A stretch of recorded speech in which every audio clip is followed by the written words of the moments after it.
Atenção galera, tudo bem com vocês? Pessoal do primeiro ano, nós faremos aqui uma revisão sobre o assunto que nós estudamos durante esse bimestre para a avaliação que a gente vai ter agora em setembro. Bom, nós falaremos um pouquinho agora sobre população, tá bom? E dentro desse contexto, a gente já inicia a população trabalhando o censo ou recenseamento demográfico. Esse censo ou recenseamento demográfico é uma pesquisa que colhe informações sobre a população de um país. O que significa isso, pessoal? Esse recenseamento ele vai mostrar o número de escolas que precisam ser feitos para a quantidade de tempo em que ele é feito. Por exemplo, o Brasil, a gente tem um censo demográfico feito de 10 em 10 anos. Nós teremos o censo demográfico organizado agora em 2020, o último censo demográfico que aconteceu aqui no Brasil foi em 2010, só não foi feito agora em 2020, lógico, por conta da pandemia, né? Mas em 2010, o censo demográfico, ele tem um órgão específico para isso, né? Que órgão é esse, professor? O órgão específico para ele, a gente vai chamar de IBGE, que é o Instituto Brasileiro de Geografia e Estatística. Esse Instituto Brasileiro de Geografia e Estatística, ele vai contar a população, e aí ele vai fazer um gráfico, ele vai fazer uma estimativa de quanto, por exemplo, de quantas vagas de escolas precisam ser feitas durante os próximos 10 anos, de quantas vagas de emprego precisam ser geradas durante os próximos 10 anos, de quantos hospitais e quantos leitos precisam ser abertos para atender grávidas, atender pessoas com idade um pouco mais avançada, né, que sejam os hipertensos, idosos, essas coisas todas, tá? Ou seja, o censo demográfico ele vai servir para esse tipo de situação. O outro ponto importante é que esses processos vão ter aí o aumento ou a diminuição da população. Exemplo que eu vou dar para vocês, quando eu trabalho o nascimento ou a entrada, eu tenho um aumento da população. Isso daí vai ser inevitável, ou seja, crianças nasceram ou a gente teve pessoas entrando no país, a gente vai ter então um crescimento ou um aumento da população. Porém, quando eu tenho aqui o número de óbitos ou a saída, a gente vai chamar de emigração, ou seja, quando as pessoas saem de um país, ok? O outro ponto importante é o seguinte: se a entrada é maior do que a saída das pessoas, há um crescimento populacional. E aí esse crescimento populacional ele vai se dar principalmente porque nós teremos atrativo nesses países onde eu tenho uma maior entrada do que a saída.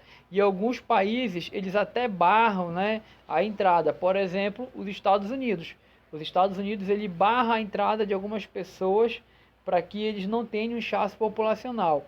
O Brasil, a gente por enquanto ainda não está barrando, mas daqui a algum tempo a gente precisa fazer esse tipo de situação, porque senão a gente vai ter um número muito elevado de pessoas aqui dentro e aí os serviços eles vão ser um pouco mais difíceis. Com muitas pessoas, estrangeiros ou não, eu tenho um aumento do desemprego, eu tenho um aumento da carga tributária, eu tenho um aumento, por exemplo, de hospitais que precisam atender essas pessoas.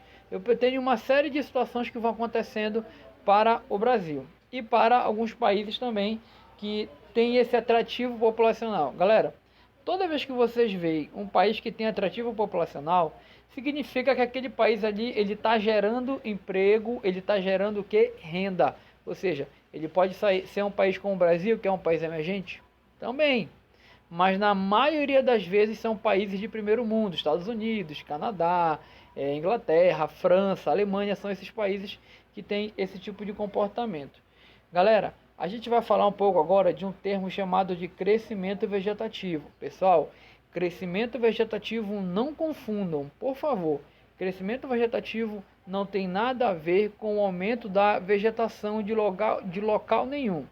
Crescimento vegetativo está relacionado com o número de nascimento menos o número de óbito. Eu pego o número de nascimento, diminuo pelo número de óbitos, multiplico isso por 1000 e agora sim eu tenho o que a gente vai chamar de crescimento vegetativo.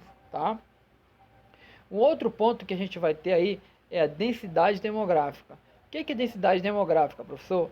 Densidade demográfica indica a quantidade de indivíduos de uma mesma população por unidade ou área. Vocês vão perceber no próximo slide aqui, ó, nessa figura, na verdade, que o Brasil, ele tem concentrado ali na região sudeste até a região sul um número de pessoas considerável, enquanto que na região norte eu não tenho esse número tão grande assim. O Brasil, ele é um país populoso? É um país populoso, porque nós hoje somos 212 milhões de pessoas.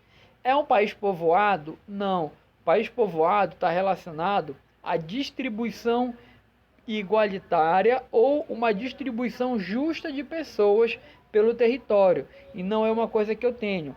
Essa distribuição, ela não existe aqui no Brasil. Existe uma concentração de pessoas no litoral do Brasil, desde aqui, ó, onde você vai ter Belém, até descendo no Rio Grande do Sul, aqui na costa do Oceano Atlântico, eu tenho um número muito grande de pessoas se concentrando dentro dessa região aí. Enquanto para dentro da região norte, da região centro-oeste, a gente não tem esse número tão grande. Então, o que é a densidade demográfica? Imagina que, de repente, eu pego o Pará, tá bom? Eu pego o Pará e o Pará ele tem 100 mil quilômetros quadrados. Eu pego esses 100 mil quilômetros quadrados e divido por uma certa população, ok? E aí, quando eu chegar dentro dessa certa população, eu vou ter então um número X, eu vou pegar esses 100 mil quilômetros quadrados e vou dividir pelo número de habitantes. E aí então eu vou dividir isso por quilômetro quadrado, ok? Vou dividir isso por quilômetro quadrado. Se eu tenho 100 mil quilômetros quadrados e eu tenho 50 mil pessoas aqui, eu vou ter em média aí 2.000 pessoas por quilômetro quadrado, ok? Pessoal, a gente vai entender agora o que é transição demográfica. Dentro da população, a taxa de natalidade e a taxa de mortalidade. A taxa de mortalidade diminuindo, logicamente eu vou ter o aumento da população. Vamos ver agora o que acontece com a taxa de mortalidade e a taxa de natalidade, tudo bem? Ó, galera, percebam aí que esse censo demográfico ele foi organizado a partir de 1672 até 2010. A gente passa de um número muito grande, principalmente nos anos 50, pós Segunda Guerra Mundial, tá? Foi quando a Europa estava parcialmente destruída e por estar parcialmente destruída, o Brasil, como estava estava na segunda fase da industrialização brasileira com o presidente Vargas. Ela começou lá em 1930 e aumenta esse processo em 1950. Com tudo isso aí, eu tenho agora um índice muito elevado de pessoas vindo da Europa e da Ásia para cá e também pessoas saindo do campo para a cidade, tá bom? Com tudo isso, a gente vai ter um aumento da população brasileira. A taxa de mortalidade no Brasil. A gente percebe que essa taxa de mortalidade, ao longo do tempo, ela foi reduzindo. Devido ao que, pessoal? A disseminação de uso de sulfas, antibióticos e inseticidas e também de melhoria das condições sanitárias e higiênicas. Como assim, professor? Pessoal, há 30, 40, 50 anos atrás, a taxa de mortalidade ela era muito parecida com a taxa de natalidade, tá?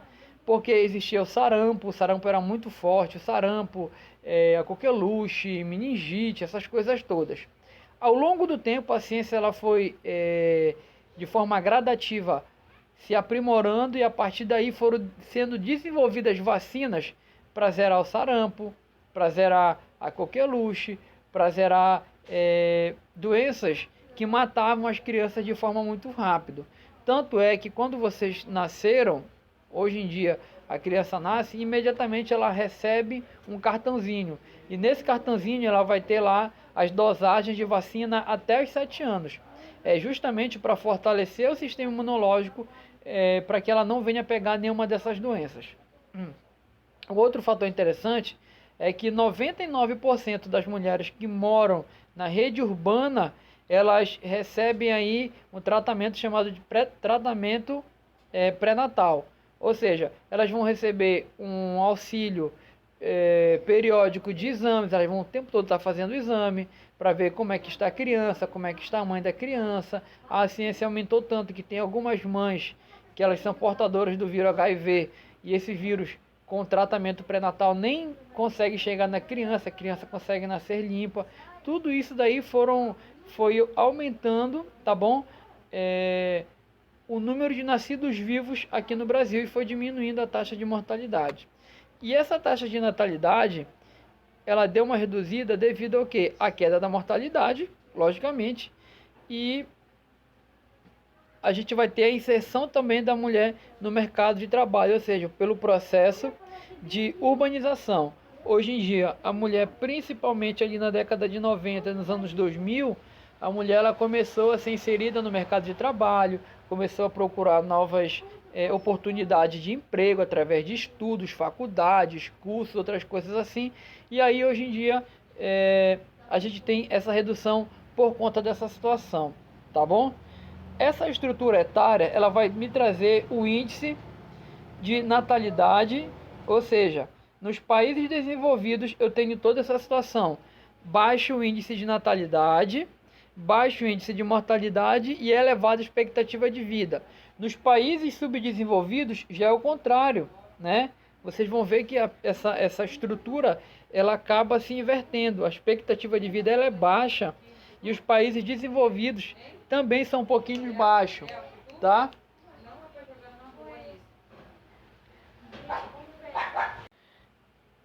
Então chegou a hora da gente entender o que é uma pirâmide etária, pessoal. É a representação da estrutura etária dividida por sexo de uma população por meio de um gráfico. Ou seja, eu tenho aqui uma pirâmide etária do Brasil nos anos 1980. Vocês vão perceber que a base ela era larga e o topo ele era estreito. Só que ao longo do tempo, como eu falei para vocês, a inserção da mulher no mercado de trabalho vai fazer com que essa pirâmide ao longo do tempo tenha uma base um pouquinho estreita e o meio dela fica um pouquinho largo, que é justamente a população economicamente ativa, tá? Ela vai me mostrar a base larga, a natalidade alta, essas coisas que eu acabei de mostrar para vocês, tudo bem? De acordo com a última pirâmide, o número de mulheres é 51% ligeiramente superior ao do homem, que nós temos 49%. A taxa de mortalidade é superior entre homens, portanto, a expectativa de homem é menor do que a mulher, tá? Mulheres e o trabalho. Em 2010, cerca de 39 milhões de mulheres estavam exercendo atividade remunerada. O número de mulheres era de 53 milhões. Não quer dizer que as mulheres trabalhem menos, ok? Quer dizer o seguinte, que os dados estatísticos estão considerando a função das donas de casas também. Tá? Dupla jornada de trabalho, no caso, que são mulheres que trabalham fora e ainda trabalham em casa. Etnias. A população, a gente vai ver aí que